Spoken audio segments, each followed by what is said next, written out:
Her tuition debt forces her into a low-paying job, but when she learns her sister orchestrated the debt to keep her dependent, she must decide whether to break free or confront the manipulation head-on. The blue folder was buried beneath a pile of moth-eaten winter coats, hidden in the dark corner of my sister Elena's attic. When the latch on the old trunk clicked open, I didn't expect to find my own life neatly filed away like a criminal record. My fingers shook as I pulled out a bank statement that bore Elena's name at the top, but the numbers inside told a different story. My story. They're listed in monthly increments of $450, were the exact payments I had been making toward my tuition debt for the last 7 years. Every cent I had scraped together, every meal I had skipped, and every hour I had spent scrubbing grease off industrial stovetops hadn't gone to a bank or a lender. It had been flowing directly into Elena's private savings. The air in the attic grew thick and stale as the realization settled into my bones. My sister hadn't been helping me survive the debt. She had been the one collecting it. Before I found that folder, my world was defined by the relentless humming fluorescent lights of the Greasy Spoon Diner. I'd start my shift at 4 a.m., the cold dampness of the morning air sticking to my uniform. By noon, my skin would be coated in a fine layer of aerosolized fat and stale coffee steam. I can still feel the throbbing in my heels as I paced that linoleum floor, carrying heavy ceramic mugs that chipped away at my manicures and my spirit. I had a master's degree in fine arts, a document that cost me more than a house in some states, yet I spent my afternoons counting out nickels from the tip jar just to see if I could afford the bus fare home. I lived in a state of perpetual exhaustion, where the only thing heavier than the trays I carried was the crushing realization that I was 34 years old and had nothing to my name but a mounting balance I could never seem to outrun. Elena was the opposite of me in every way that mattered to the world. She lived in a house that smelled like expensive vanilla candles and fresh laundry. Every Sunday I would make the journey to her pristine suburban neighborhood, feeling like a smudge of dirt on a clean white sheet. I would sit at her mahogany dining table, my hands still smelling faintly of dish soap, while she served me gourmet meals. "You're looking a bit thin, Sarah," she would say, her voice soft and maternal. She would slide a bag of groceries across the counter, expensive cheeses and organic produce she claimed she bought too many of, and I would feel a wave of gratitude so strong it made my throat ache. I truly believed she was the only thing standing between me and the street. I felt like a failure, a burden she graciously carried out of the goodness of her heart. The shame of my failure was a constant companion. Elena never missed an opportunity to remind me how lucky I was to have family. During those Sunday dinners, she would often bring up my debt with a sympathetic sigh. "It's such a shame how those banks take advantage of young women," she'd say, pouring me another glass of wine. "If I hadn't stepped in to help you manage the paperwork after Mom and Dad passed, who knows how much worse it would be. You've always been so sensitive, Sarah. You just weren't built for the harsh realities of finance." I believed her. I leaned on her. I let her handle the logistics of my life because I thought I was too broken to do it myself. The mystery of my vanishing payments had been eating at me for months. I remember a specific Tuesday afternoon sitting in the back of the diner during my break, holding a crumpled statement from the loan servicer. I had paid over $5,000 that year, but the principal balance hadn't moved a single digit. When I called the service center, a woman with a flat, bored voice told me they had no record of the supplemental payments I thought I was making through Elena's special consolidation plan. I remember a cold, prickly feeling on the back of my neck. I had signed those original papers in a blur of grief, just days after our parents' funeral. Elena had put the pen in my hand and told me it was a private family-backed note to lower my interest. I didn't question her. Why would I? She was my sister. But the folder in the attic changed everything. As I flipped through the pages, I found a ledger where she had tracked my progress. It wasn't a record of debt, it was a record of control. She had calculated exactly how much I needed to pay to remain just barely above water. Enough to keep me working double shifts, but never enough to let me save a deposit for a new apartment or a car. Every time I had cried on her shoulder about a rent hike, she had been depositing my interest into an account that was currently sitting at over $60,000. The generosity she showed me, the groceries, the gas money, the occasional $20 bill, was just a tiny fraction of the money she had stolen from my future. I heard the attic stairs creak and quickly shoved the folder back into the trunk, sliding the coats over it just as Elena's head appeared above the floorboards. "Sarah?" What are you doing up here? I thought you were looking for the Christmas lights, she said, her eyes narrowing slightly. I forced my face into a mask of weary incompetence, the role I had played for her for a decade. I got distracted by the old photos.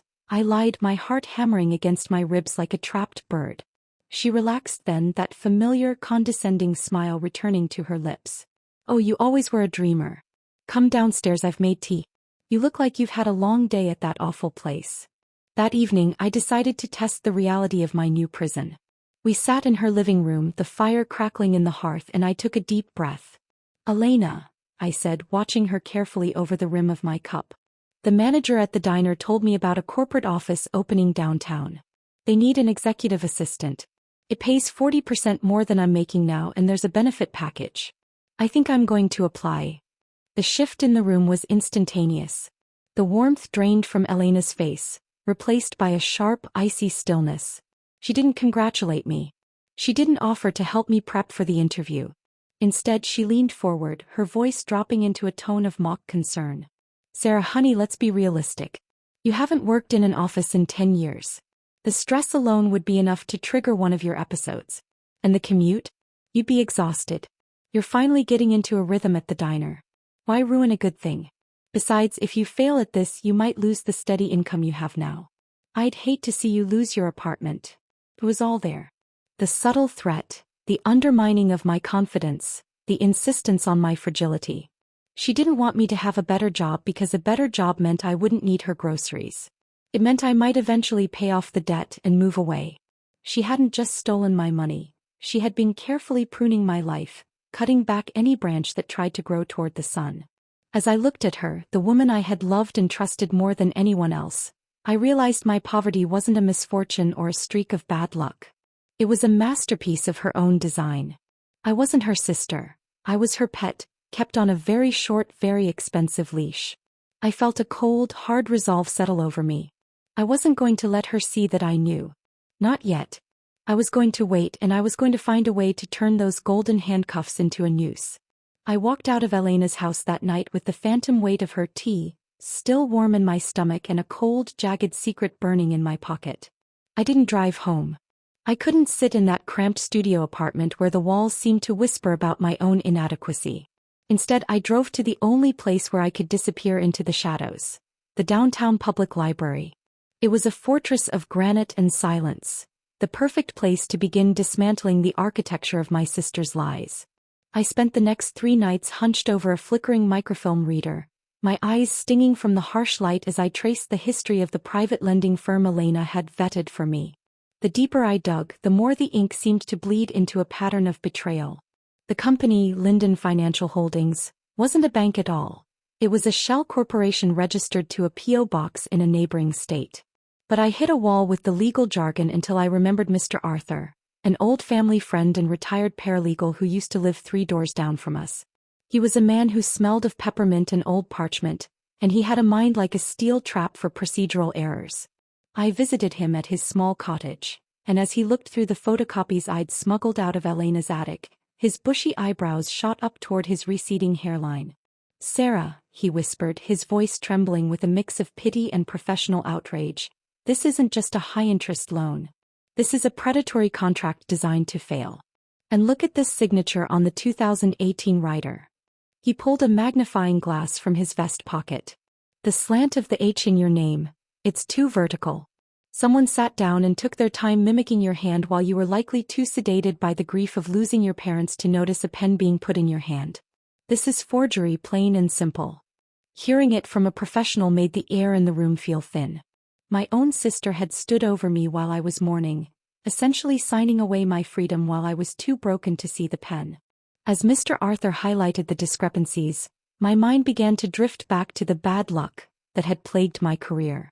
I started to connect dots that I previously thought were just random strokes of misfortune. I remembered a rainy Tuesday last October when I was supposed to have a second-round interview for a gallery management position. Elena had called me that morning, sounding breathless and worried. The recruiter called my house, Sarah. They said the office flooded and they had to move your 10 a.m. slot to 4 p.m. Don't worry, I told them you'd be there. I had shown up at 4 p.m. with my portfolio in hand, only to be met by a security guard who told me the hiring committee had left hours ago and were offended that I hadn't called to cancel. The realization was a slow, sickening burn. I recalled at least 4 other instances, emails that never arrived, phone messages she claimed she'd taken but misplaced, and even a letter from a prestigious residency program that I found at the bottom of her recycling bin, which she swore the dog must have dragged there. It wasn't bad luck. It was a calculated, quiet sabotage. She had been intercepting my life, pruning back every opportunity for me to earn enough to leave her orbit. She wanted me to stay in that greasy diner because as long as I was exhausted and broke, I was under her thumb. The following Sunday brunch was an exercise in pure psychological endurance. I sat across from her in her sun-drenched breakfast nook, watching her delicately spread marmalade on a piece of sourdough. Every, "How are you, sweetie?" and "Is work treating you okay?" felt like a tactical strike. I had to keep my expression neutral, my voice light, even as I felt a scream building in the back of my throat. I watched the way she adjusted her silk scarf, the way she took up space in her beautiful home. A home partially funded, I now realized, by the interest she was bleeding out of me. "You're very quiet today, Sarah," she remarked, her eyes flicking up to mine with that predator's intuition. "Is the debt weighing on you again? I can look into a small bridge loan for you if it helps." I forced a smile, though my muscles felt like they were made of stone. "Just tired, Elena. Double shifts, you know." I took a sip of my coffee, using the mug to hide the way my lip trembled. I realized then that every word out of her mouth was meant to keep me feeling small, fragile, and perpetually indebted to her kindness. I was playing a part in a play I hadn't realized I was cast in, and the price of admission was my soul. That night, I lay awake in the dark, haunted by childhood memories. I remembered Elena holding me after I fell off my bike and her helping me with my homework. Was any of it real? Or had she always seen me as a project, a subordinate piece of herself that she needed to control to feel whole? The pain of losing my sister was almost worse than the theft of my money. I was mourning a person who never truly existed. The loving protector was just a mask for a woman who couldn't bear to see me stand on my own 2 feet. The loan payments were just the rent she charged me for the privilege of being her victim. The turning point came on a Friday evening. Mr. Arthur called me, his voice urgent. He had tracked down a former clerk at Linden Financial, a man who had been fired for refusing to look the other way on family-managed accounts. We met in a dimly lit parking lot and he handed me a digital recorder. On it was a conversation between Elena and a crooked loan officer she had bribed. I pressed play and there it was, her voice cold and stripped of its maternal warmth. "Keep her balance just high enough so she can't pass a credit check for a new lease. I need her staying local. She's too flighty, she needs her sister to keep her grounded." As the recording clicked off, the last shred of my sadness vanished, replaced by a crystalline, diamond-hard resolve. The woman on that tape wasn't my family. She was a criminal who had used my grief as a weapon. I sat in my car, staring at my reflection in the rearview mirror. The woman looking back wasn't the tired waitress with the coffee-stained soul. She was someone new. I felt a strange, terrifying calm wash over me. I was no longer the victim. I was the one with the evidence. I was the one who knew the truth. And as I put the car in gear, I knew that the next time I sat at Elena's table, I wouldn't be the one hungry for her help. I would be the one serving the final course. The digital recorder sat on my passenger seat, its small red light blinking like a dying star. I drove home in a silence so profound it felt heavy, my mind already spinning the web that would catch the woman who had spent a decade weaving mine. I didn't go to the diner the next morning. Instead, I used my meager savings to buy a bottle of expensive vintage wine and a tablecloth of heavy, cream-colored linen. I wasn't just hosting a dinner, I was staging a tribunal. I called Elena, my voice a masterpiece of manufactured excitement. I told her that a lawyer representing a distant cousin of our father had contacted me, that a small, unexpected inheritance had finally cleared probate. I could practically hear her heart rate spike through the phone. It was the one variable she hadn't accounted for, a windfall she couldn't intercept. I spent the afternoon transforming my cramped studio into a theater of confrontation.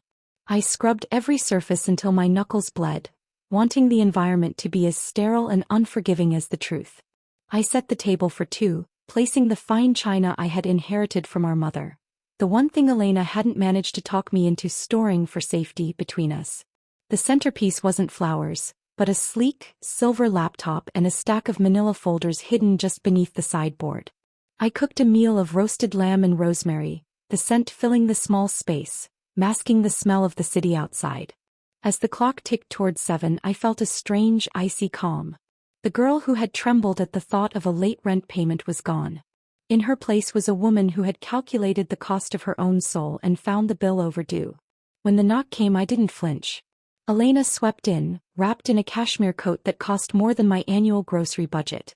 She looked around my tiny apartment with that familiar pinched expression of barely concealed disgust. A celebratory dinner? Here, Sarah? She asked, her voice light but her eyes darting around, searching for the source of this new independence. We sat down, and the air between us was thick with things unsaid.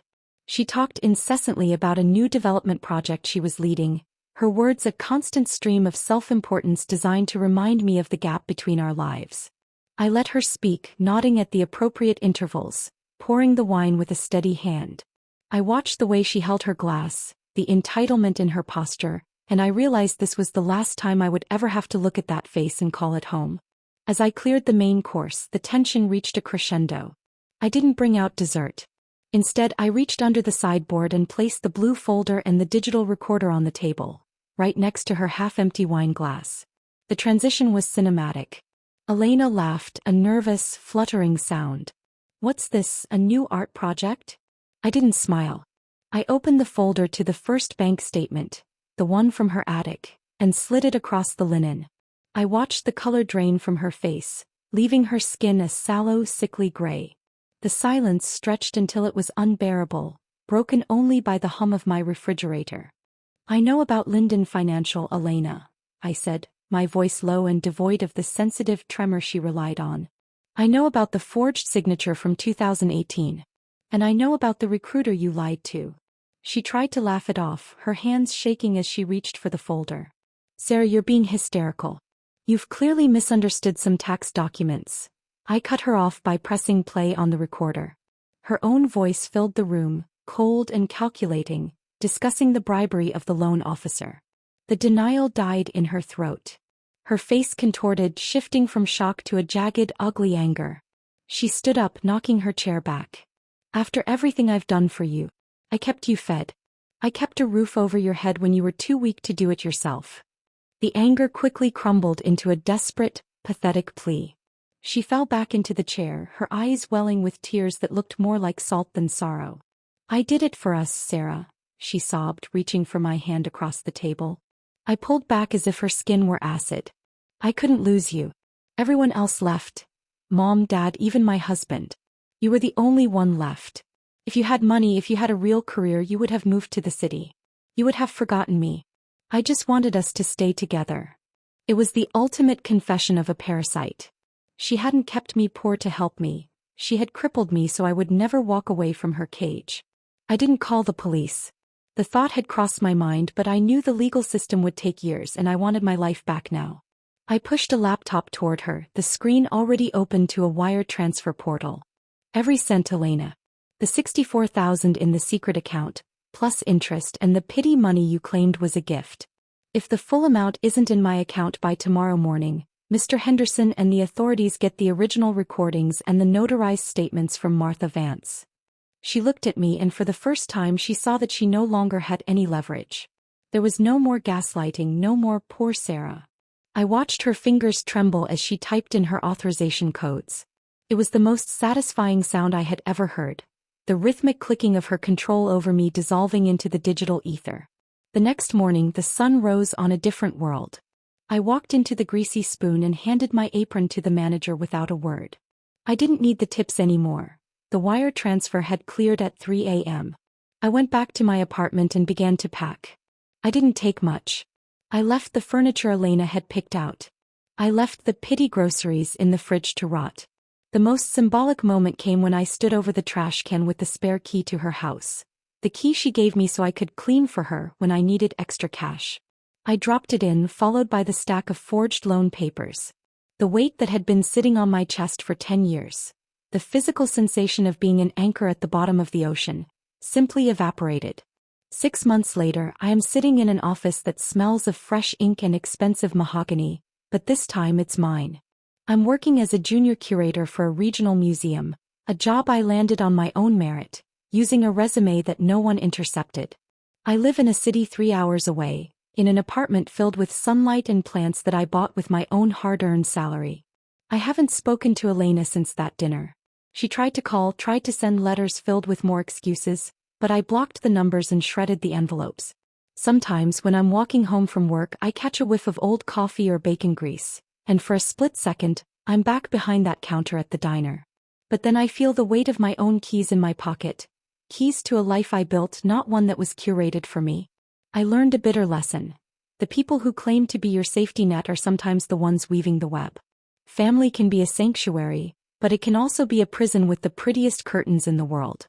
I held the key the whole time. I just had to be brave enough to stop believing the lie and finally walk through the door. I am Sarah, and for the first time in my life I am exactly where I am supposed to be.